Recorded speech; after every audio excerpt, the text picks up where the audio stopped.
With update చూస్తే SIB కార్యాలయంలో ఆధారాల ధ్వంసం కేసులో కీలక పరిణామం చోటు చేసుకుంది. మాజీ డీఎస్పీ ప్రణీత్రావు నుంచి పోలీసులు కీలక సమాచారాన్ని సేకరించారు. పోలీసుల విచారణలో ఆధారాలు ధ్వంసం చేసినట్లు ప్రణీత్రావు అంగీకరించారు.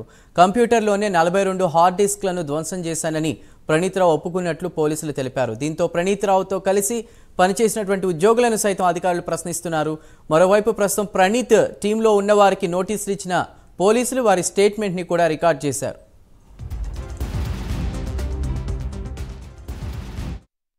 ఇదే అంశంపై మరిన్ని వివరాలు మా ప్రతినిధి కుమార్ అందిస్తారు.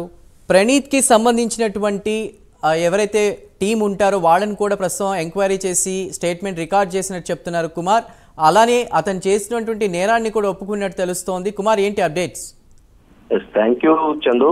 మొత్తానికి కాల్ ట్యాంపింగ్ ఆధారాల ధ్వంసం కేసులో అరెస్ట్ అయిన ఐఎస్బీ మాజీ డీఎస్పీ ప్రణీత్రావుని పోలీసులు గత 2 రోజుల నుంచి అయితే విచారిస్తున్నారు. అలాగే ఈ రోజు 3వ రోజు కూడా ఈ ఉదయం నుంచే ప్రణీత్రావుని అయితే విచారిస్తున్నారు. బంజారీహిల్స్ లోని పోలీస్ స్టేషన్ లో ఆయన్ని కీలక సమాచారం అయితే సేకరిస్తున్నట్లు కూడా తెలుస్తుంది. ఈ విచారణ నేపథ్యంలో కూడా ఆ పోలీస్ స్టేషన్ లో కూడా ఎవరిని అనుమతించట్లేదు.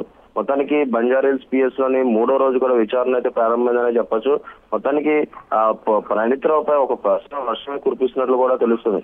మొత్తాన్ని బంజారీహిల్స్ పోలీస్ స్టేషన్ గేట్లు కూడా మూసివేసి విచారిస్తున్నారు.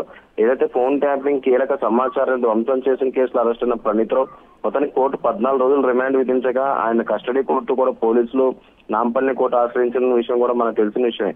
ఈ నెల 23 వరకు కూడా 7 రోజులు కస్టడీ న్యాయస్థానం అనుమతించింది.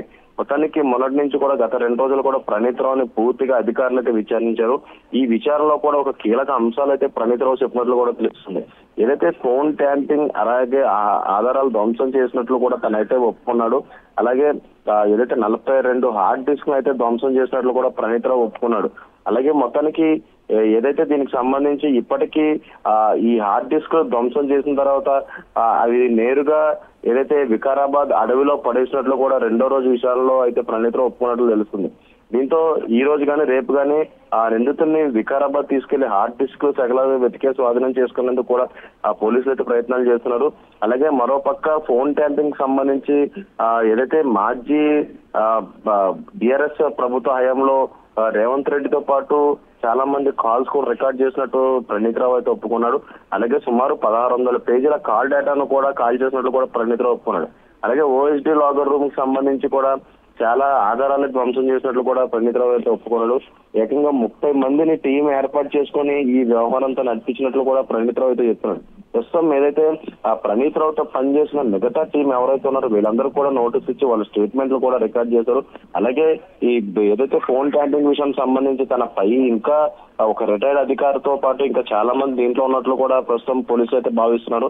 అలాగే ప్రణీత్రావు ఈ 7 రోజులకు సంబంధించి ఇచ్చిన సమాచారం బట్టి ఇంకా మిగతా ఎవరెవరికి నోటీసులు ఇచ్చి విచారించాలని చెప్పి పోలీసులు అయితే చూస్తున్నారు.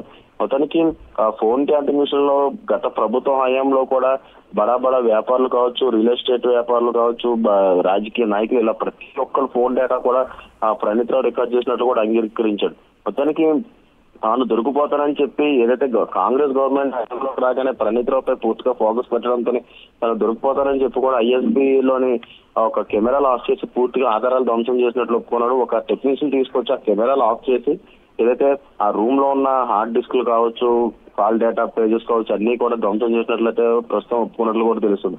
అలాగే ఈ రాజకీయ నాయకులు ఫోన్ ట్యాంపింగ్ కాకుండా వాళ్ళ కుటుంబ సభ్యులు ఫోన్ ట్యాంపింగ్ కూడా చేసినట్లు కూడా ప్రణీత్రావు అయితే ఒప్పుకున్నాడు. అలాగే ప్రస్తుతం ఈ రోజు 3వ రోజు కూడా విచారణ అయితే కొనసాగుతుంది. ఏదైతే ఇప్పటికే ఎస్ఐబి రూమ్ లో కూడా తన ధ్వంసం చేసిన సీన్ కూడా పోలీసులు రీకన్స్ట్రక్షన్ చేశారు. అలాగే ఏదైతే 42 హార్డ్ డిస్క్లు ఏవైతే ఉన్నాయో ఇవి కూడా ఇప్పుడు వికారాబాద్ అడవుల్లో పడేశారని చెప్పి ప్రణీత్రావు అయితే ఒప్పుకోవడంతో ప్రస్తుతం ఈ రోజు కానీ రేపు కానీ ప్రణీత్రావుని అక్కడ తీసుకెళ్లి ఆ హార్డ్ డిస్క్ సంబంధించిన సెగలు కూడా వెతికి తీసే ప్రయత్నాలు అయితే చేసే అవకాశం అయితే ఉంది Chandru. Right Kumar, thank you.